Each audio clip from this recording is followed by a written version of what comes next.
স্বার্থে বাংলাদেশকে আগে যেরকম একটা করদ রাজ্য হিসেবে চিন্তা করতো বা একটা কলোনিয়াল স্ট্যাটাস দিয়ে সে এখানে প্রভাব বিস্তার করতো বা আওয়ামী লীগের মাধ্যমে যে স্বার্থসিদ্ধি করতো, সেটা যখন সে 5 আগস্টের পর থেকে আর পারছে না, তখন সে নানাভাবে বাংলাদেশের জনগণ এবং বাংলাদেশের সরকার তাদেরকে চাপ সৃষ্টি করার চেষ্টা করছে। প্রথম চাপটা সৃষ্টি করলো, সে সীমান্ত হত্যা বাড়িয়ে দিল। দ্বিতীয় চাপ সৃষ্টিটা করলো, সে পুশিংটা শুরু করলো। তৃতীয় যে এখন আরও কিছু কথাবার্তা বলে দেশের রংপুর দখল করে নেবে, এইগুলো সে ক্রমাগত বাড়াচ্ছে। এই যে দেখুন, বিগত 2 বছর শেখ হাসিনা মুখ দিয়ে কোনো কথা বলে নাই। দিল্লিতে সে বন্দি অবস্থায় আছে, বা দিল্লিতে সে নির্জন যে কোনো তার তত্ত্বাবধানে আছে। এখন ইন্ডিয়া বর্তমান সরকারের উপর একটা চাপ সৃষ্টি করার জন্য কেন সে চায়নায় গেল, চাইনিজ প্রকল্প কেন বাংলাদেশে আসতেছে, এই ধরনের একটা জিনিস তার অস্বস্তি বোধ থেকে সে শেখ হাসিনাকে দিয়ে ইন্টারন্যাশনাল মিডিয়ায় কিছু নিউজ টিউজ করায়। এই যে ইন্টারন্যাশনাল মিডিয়ায় সে দেখবেন যে ডেকে নিয়ে আসে। আপনি যদি দেখেন রয়টার্সের যে সাংবাদিক, সেও কিন্তু কৃষ্ণা দাস নামে একজন। তো সাধারণত আমরা যেগুলো দেখি দিই, আপনার ওভার দ্য ফোনে নেয় বা তাদেরকে খুঁচিয়ে খুঁচিয়ে প্রশ্ন করা, ঠিক অনেকটা এরকম। বর্তমানে এই ক্রিয়াশীল সকল রাজনৈতিক দলগুলোর সে ফেস করতে পারবে, এই প্রশাসনকে সে ফেস করতে পারবে, যারা হচ্ছে অধিকাংশ আওয়ামী লীগের নেতারা হচ্ছে হত্যা মামলার আসামি। কারণ তারা তো 10-15 লোক খুন করছে এই জায়গায়। তো এদের এই সক্ষমতাটা মানে সাংগঠনিক সক্ষমতা নাই, আইনগত তাদের এখানে অভ্যুত্থানের যে শক্তি আছে, সেই শক্তিটি তো দাবি করে যে তারা ডাকলে আবারও জনগণ রাস্তায় নামবে, এবং আপনার মুখেও আমরা বহুবার এটি শুনেছি যে আপনারা ডাকলে আবার জনগণ রাস্তায় নামবে। কিন্তু রুমিন ফারহানা বলেছেন যে 100 বছরে একবার গণ অভ্যুত্থান হয় এবং গণ অভ্যুত্থান আবার হওয়া সম্ভব না। সেই জায়গায় আসলে আপনারা কিভাবে এটিকে বিশ্লেষণ করেন? এখন যদি আবার কোনো কারণে দেশের এমন অবস্থা হয় যে আপনাদেরকে ডাকতে হচ্ছে জনগণকে, তখন কি মানুষ সাড়া দেবে? আমি আপনাকে বলি, শোনেন, আপনি যার নাম বলছেন না, মানে আমাদের মাঝে মাঝে এদের নাম নিতেও মানে দ্বিধা হয়। এরা কিছু লোক আছে জুলাইতে বা বিগত 17 বছরে কিছু আমাদের অবদান রাখছে, জুলাইতে অবদান রাখছে। মানে ইসলামের একটা টার্ম আছে, যারা ইসলাম ধর্ম গ্রহণ করছে নবীর সময়, নবী মারা যাওয়ার পরে যখন তারা ইসলাম ধর্ম ত্যাগ করছে, তাদেরকে মুরতাদ বলা হয়। কিছু লোকের আচরণ এখন আওয়ামী লীগ থেকে সুবিধা নিয়ে, ইন্ডিয়া থেকে সুবিধা নিয়ে তাদেরকে জুলাইয়ের মুরতাদ বললেও আমাদের ভুল হবে না। তারা বিভিন্ন ধরনের বয়ান দেয় যে শেখ হাসিনার বাংলাদেশে ব্যাপক জনপ্রিয়তা অর্জন করে ফেলছে, শেখ হাসিনার নির্বাচনে এখানে আনা উচিত ছিল। আচ্ছা, আওয়ামী লীগ 3টা নির্বাচন করে নাই, তো আওয়ামী লীগের নির্বাচন তো আওয়ামী লীগ করছে। আওয়ামী লীগের নির্বাচন আমরা দেখি নাই 14 সালে আওয়ামী লীগ কত % লোকের ভোট কেন্দ্রে নিতে পারছে। ইন্টারন্যাশনাল মিডিয়া আসছে 5% লোকের এসে 2014 সালে ভোট কেন্দ্রে নিতে পারছে। এটাই আসলে আওয়ামী লীগের জনপ্রিয়তা ছিল। 14 সালের পরে আওয়ামী লীগ আরো দমন পীড়ন করছে, 18 সালে আরো কমে নাই এই 5% থেকে জনপ্রিয়তা। 24 সালে তো আরো কমার কথা। তো আওয়ামী লীগের তো জনপ্রিয়তা আমরা দেখছি, আওয়ামী লীগ আমরা বাধাহীনভাবে আওয়ামী লীগ নিজের মতো করে ইলেকশন করছে। 5%, 7% বা এর উপরে 1%, 2% হেরফের হতে পারে, এর বেশি আওয়ামী লীগ কোনো সময় ভোটারদের কেন দিতে পারে। তবে আমার মনে হয় যে এখন আওয়ামী লীগের ধরেন আপনি যদি আওয়ামী লীগের সংগঠনও আমরা দেখলাম, সংগঠনও মাইর খেয়ে ঘরে ঢুকলো। একটা জনগোষ্ঠীকে নির্বাচনের বাইরে না রেখে বরং তখন তো তারা আসলে শাস্তি বা একটা, এখন তো তারা আইনের প্রক্রিয়ার মুখোমুখি আছে, তারা তো চাইলেও আসলে নির্বাচনে কতজন অংশ নিতে পারতো, সেটি বলাই শ্রেয় নয় কি? আমি আপনাকে বলি, আওয়ামী লীগের যারা ফৌজদারি অপরাধ করছে না বা করে নাই, তাদের কি বাংলাদেশের কোনো মানুষ কি তাদেরকে কোনোভাবে কোনো জায়গায় নিষেধ করছে? তাদের ভোট কেন্দ্রে তাদের ভোটাধিকার হরণ করছে? আওয়ামী লীগের ওবায়দুল কাদেরের ভাষ্য অনুযায়ী তাদের তবে কিছু কিছু জায়গায় কিন্তু তারা ভুক্তভোগী হয়েছে, সাধারণ সমর্থকরা। আমি আপনাকে বলি, শুনেন, আওয়ামী লীগ যদি কেউ হত্যা মামলার আসামি না, তাদের এরকম কাউকে কি প্রশাসন অ্যারেস্ট করছে বা কারো অস্থিতিশীল মানে দেশকে অস্থিতিশীল করতে চান অ্যারেস্ট করছে? আপনার আওয়ামী লীগের যারা ভোটার তারা বিভিন্ন দলে চলে গেছে। তবে মামলাগুলো তো আসলে গণহারে মামলা দেওয়া না, গণহারে মামলা না। আমি আপনাকে বলি, যদি আপনি আমার বলেন তাহলে বিডের বিদ্রোহের মামলাটা গণহারে মামলা হবে না। এই মামলাটা তো চলতেছে। শাপলা চত্বর মামলাটা তো, এটা তো আর গণহারে না, অজ্ঞাতনামা না। মাওলানা দেওয়ান হোসেন সাইদের রায়ের পরে যে 200 কর্মীর খুন করছে, ওটা কি অজ্ঞাতনামা হবে বা গণহারে হবে? এগুলো স্পেসিফিক এখন, এবং জুলাইটা আপনি দেখেন জাতিসংঘের মানে ফ্যাক্ট ফাইন্ডিং আছে। তাইলে আপনি এখানে কোনোভাবে বলতে পারবেন না যে আওয়ামী লীগের ঢালাওভাবে মামলা দেওয়া হচ্ছে। জুলাইতে আওয়ামী লীগ সারা বাংলাদেশে গুলি করছে, শুধু ঢাকায় করে নাই। কারা গুলি করছে সেটা ফুটেজ সহ আছে। এখন এদের নামে তো মামলা আছে এবং এরা তো জানে এদের ফাঁসি হবে। এবং পৃথিবীর যে কোনো ফৌজদারি আদালতে, কিন্তু এখন তো এই সব কিছু নিয়ে আসলে নানান বিতর্কের সৃষ্টি হচ্ছে যে হেলিকপ্টার থেকে গুলি করলে কি জানালার গ্রিল দিয়ে ঢুকে কিনা, বা অনেকে নানান কথা বলছে। এখন আপনারা আসলে কি মনে করেন, তারা কি জুলাইকে একটু লোয়ার করে দেখতে চাচ্ছে? আমি আপনাকে বলি, মানে কিছু লোক তো আছে যারা হচ্ছে 1905 সালে যখন আমরা এখানে একটা ভঙ্গভঙ্গ করলাম, তাদের এটা পছন্দ হয় নাই। তারা বঙ্গভঙ্গের বিরুদ্ধে, এই ভূমির বিরুদ্ধে আন্দোলন করছে। 1911 সালে তারা আমাদের এই বঙ্গভঙ্গ ভেঙে দিয়েছে। তারপরে আমরা যখন 47-এ একটা দেশ গঠন করলাম, ভূমি পেলাম, কিছু লোকের পছন্দ হয় নাই। 71-ও কিছু লোকজন গ্রহণ করে নাই বা বিরোধিতা করছে। আপনি কি মনে করেন জুলাইয়েরও কিছু লোক থাকবে? এটা আপনার বড় কিছু না, এবং এটা পৃথিবীর সব জায়গায় আপনার এখন পর্যন্ত অনেক লোকজন আছে যারা মানে আমেরিকান স্বাধীনতা মানতেছে না। অনেকে আছে আপনার এখনো জাপান আর আমেরিকার এই সমঝোতা মানতেছে না। এখন আপনি কি মনে করেন এটা কি বড় কিছু? এটা ঘটবে পৃথিবীতে এরকম কিছু বিষয় জন্য।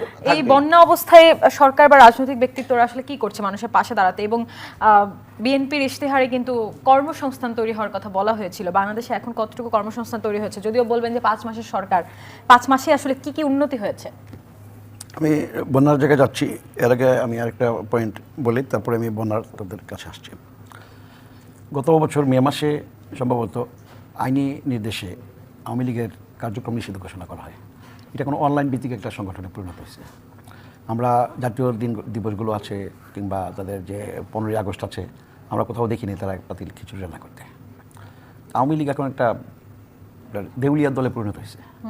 আমরা আজকে যে তাদেরকে নিয়ে আলোচনা করলাম, এটা শুধু কাজেই আমরা এখন এই চ্যাপ্টারটাকে আমরা শেখ হাসিনার আসা না আসা, শেখ হাসিনা আমরা হ্যাঁ দেশবাসী চাচ্ছে যে শুধু শেখ হাসিনা না, যারা গুলি করেছে, যারা হত্যাকাণ্ডের সাথে জড়িত, গত 17 বছর কিন্তু এই একই টেবিলে বসে বিএনপিও দেউলিয়া হয়েছে বলতো। এখন তো বিএনপি শক্তি নিয়ে ফিরে এসেছে। না, দেউলিয়া হয়েছে বলতো, কিন্তু আপনি যদি বলেন যে নির্বাচনের মাধ্যমে আপনি প্রমাণ করবেন, যতগুলো নির্বাচন এই দেশে স্ট্যান্ডার্ড নির্বাচন হয়েছে 91 সাল থেকে, সবগুলো নির্বাচন দেশ জাতি দেখেছে। বিএনপি কিন্তু বিপুল ভোটে কিন্তু সুষ্ঠুভাবে নির্বাচন করে ক্ষমতা আসছে। না না, এটা নিয়েও কিন্তু বিতর্ক আছে। জামায়াতে ইসলামী বা 11 দলীয় জোট কিন্তু আপনাদের নির্বাচনকে তাদের নিজেরাই কিন্তু নিজের উপর রচনা করছে। আপনি যদি নিজে ক্ষতি করেন, যদি নিজের দলকে ধ্বংস করে দেন, যদি নিজের অস্তিত্বকে বিলীন করে দেন, তো মানুষের তো কিছু করার নাই। অন্যান্য রাজনৈতিক দল বলেন, জনগণ বলেন, তাদের কিচ্ছু করার নাই। আওয়ামী লীগ 75 সালে একবার বিলীন হয়ে গেছিল, বাকশাল গঠন করে, গণতন্ত্রকে হত্যা করে। 21 বছর পরে ক্ষমা চেয়ে, তসবিহ হাতে নিয়ে, পট্টি মাথায় দিয়ে মানুষের ক্ষমা চেয়ে তারপর ক্ষমতা আসছিল। আবার 17 বছর দেশকে বিলীন করে দিয়ে ধ্বংস করে চলে গেছে। তারা নিজেদের ক্ষতি করে। সুতরাং আমাদের এই টপিক্সটা এখানে আলোচনার বিষয়বস্তু নয়। আজকে আমাদের বিষয়বস্তু দেশ আজকে চট্টলা সহ অনেক জায়গায় কিন্তু বন্যায় ভাসছে। মাননীয় প্রধানমন্ত্রী 10টি কর্মসূচি নিয়েছেন বন্যার্থীদের পাশে দাঁড়ানোর জন্য, সরকারকে নির্দেশ দিয়েছে। এবং আমাদের যে বাংলাদেশ রেড ক্রিসেন্ট সোসাইটি আছে, আমি সেটা মেম্বার, আমি সেখান থেকে বলি যে আমাদের রেড ক্রিসেন্ট সোসাইটির যারা স্বেচ্ছাসেবক আছে তারাও সেখানে কাজ করছে। সিলেটটা কীভাবে যেখানে বন্যার্ত এলাকা সব জায়গাতে আমাদের রেড ক্রিসেন্ট কাজ করতেছে। সরকারের যে ইয়েগুলো আছে সবগুলো সংস্থা কাজ করছে এবং মাননীয় প্রধানমন্ত্রী সেটা নির্দেশ দিয়েছেন।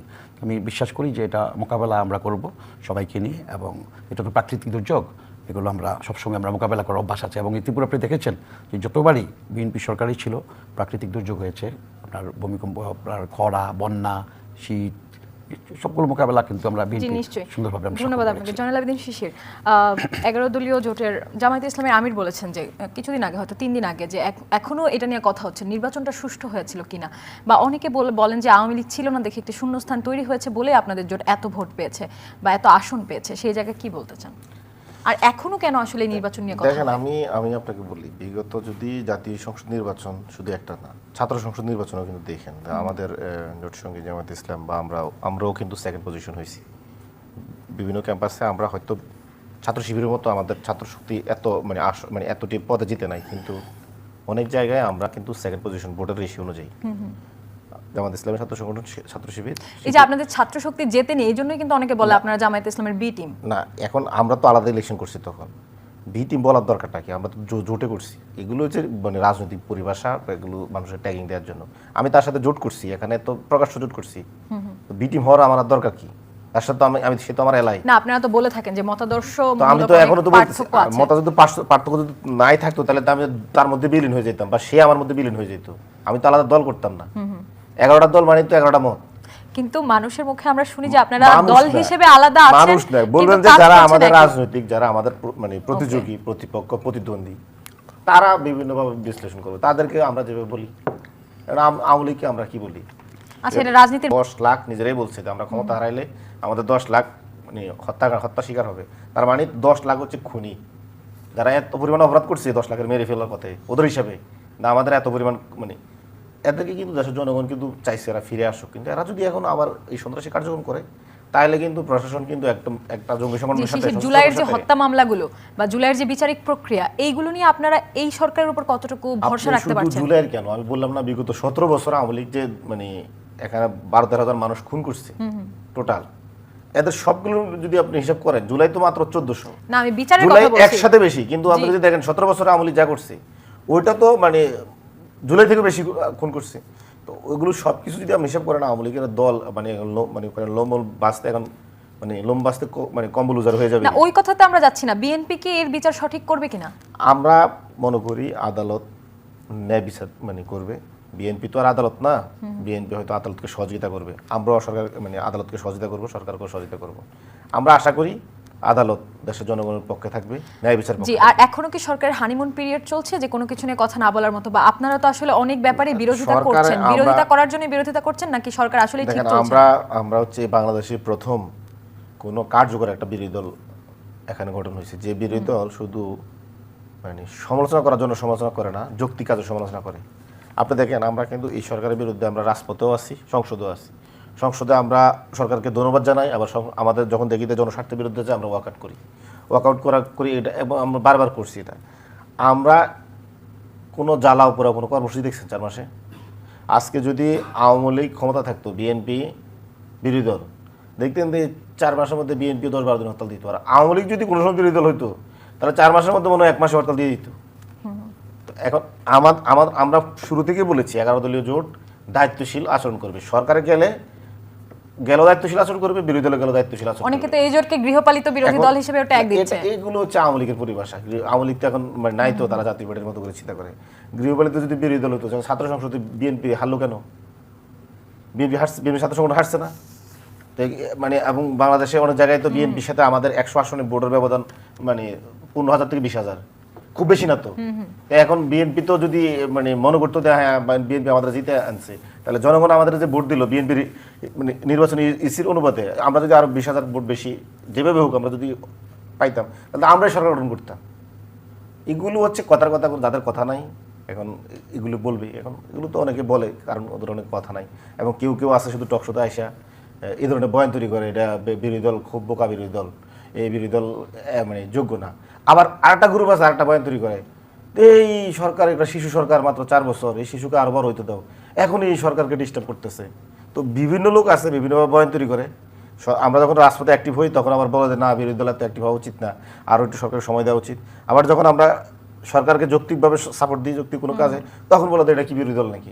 বিরোধী দল মানে তো রাস্তা গান পাটা নিয়ে মানুষ হত্যা করবে, হরতাল দিবে, অপরাধ দিবে, মানুষের জানমালের ক্ষতি করবে। মানে কিছু মানুষ তো মাইন্ডসেটে এখানে হয়ে গেছে বিরোধী দল মানে হচ্ছে ভায়োলেন্স করবে, বিরোধী দল মানে হচ্ছে এখানে মানে মারামারি কাটাকাটি। তাদেরকে আমরা তো ওই প্র্যাকটিস থেকে আমরা মনে করছি জুলাই পরবর্তীতে আমাদের বের হয়ে আসা উচিত। ঠিক আছে, অনেক ধন্যবাদ জয়নাল আবেদিন শিশির। রফিক শিকদারকে দিয়ে শেষ করব। শিশির বলছিলেন যে তারা আসলে কার্যতই বিরোধিতা করে, বিরোধিতার জন্য বিরোধিতা করে না। এই যে তারা আসলে স্বরাষ্ট্রমন্ত্রীর পদত্যাগ চেয়েছে আইন শৃঙ্খলার ব্যর্থতার দাবি দিয়ে, সেটা আপনি কি মনে করছেন যৌক্তিক? না, কার্যত বিরোধিতা করা তো দর্শক আমরা আপনাদের সাথে আছি চ্যানেল আর ইউটিউব এবং ফেসবুক লাইভে, আপনারা চোখ রাখতে পারেন। কার্যত বিরোধী দল থাকা তো গণতন্ত্রের জন্য ভালো, সংসদ টেকসই হয়, শক্তিশালী হয়। এবং আমি বিশ্বাস করি যে সংসদ, এই সংসদ অতীতের যে কোনো সময়ের চেয়েও অনেক বেশি শক্তিশালী হবে এবং সেই চর্চাটা চলবে। ভালো কাজের জন্য প্রশংসা করা এবং সমালোচনা করা, ডিবেট থাকবে সংসদে। রাজপথের কথা বলছেন, রাজপথে বিরোধী রাজনৈতিক দলগুলো যেমনি তাদের দাবি আদায় নিয়ে অধিকারের কথা বলবে, বিএনপির অঙ্গ সংগঠন বা বিএনপির যে রাজনৈতিক দল আছে, সরকারের বাইরে তো বিএনপির রাজনৈতিক দল আছে, রাজনৈতিক দলটিও কিন্তু ক্রিয়াশীল আছে রাজপথে, সেখানেও বিএনপি ঘরে বসে থাকবে না। বিএনপি সরকারের গঠনমূলক সমালোচনার প্রয়োজন করবে।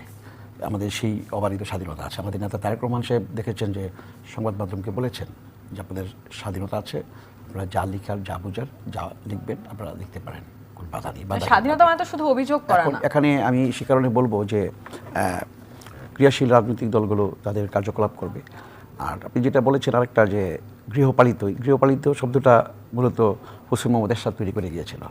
কারণ হোসেন মোহাম্মদ এরশাদ 86 সালে যখন নির্বাচন করে তখন আওয়ামী লীগ ছিল হোসেন মোহাম্মদ আপনারাও এরশাদের। কিন্তু 17 বছর জাতীয় পার্টিকে গৃহপালিত বলতেন। হ্যাঁ আমি শোনেন না কেন বলতাম, 86 সালে হোসেন মোহাম্মদ এরশাদ যখন জাতীয় পার্টি ইলেকশন করে, শেখ হাসিনা লালদিঘির ময়দানে বলেছিল যে এরশাদের অধীনে যারা নির্বাচনে যাবে জাতীয় বিমান হবে, তারপরের দিনই ঘোষণা করে নির্বাচনে গেছে এবং 86 সালে এরশাদের সাথে গৃহপালিত দল হিসেবে শেখ হাসিনা আওয়ামী লীগ সেদিন পার্লামেন্টে ছিল। আবার 88 সালে আরেকটি দল ছিল, সেই দলটি গৃহপালিত দল। তারপরে যদি আপনি আসেন এটার হিসেবে আপনার এই আপনার প্রতিদান হিসেবে আবার আওয়ামী লীগ যখন বেকায়দায় পড়েছে, রাজনৈতিক দলগুলো ক্রিয়াশীল রাজনৈতিক দলগুলো বিএনপি সহ নির্বাচনে যায় না হাসিনার অধীনে, তখন কিন্তু এই এরশাদ তাদের সাথে গত 17 বছর গৃহপালিত দল হিসেবে ছিল। এবং গৃহপালিত দল থাকতে থাকতে কী হয়েছে জানেন, এই শেষ পর্যন্ত 10টা না 11টা সিট বোধহয় জাতীয় পার্টি ছিল 24 সালে, আমি যদি ভুল না করে থাকি। এখন আপনাদের যে তো বিরোধী এখন দল তারা অ্যাক্টিভ, এমনকি আপনাকে বলি যে 24 সালে আপনি খেয়াল করে দেখবেন যে 28টি নিবন্ধিত রাজনৈতিক দল নির্বাচন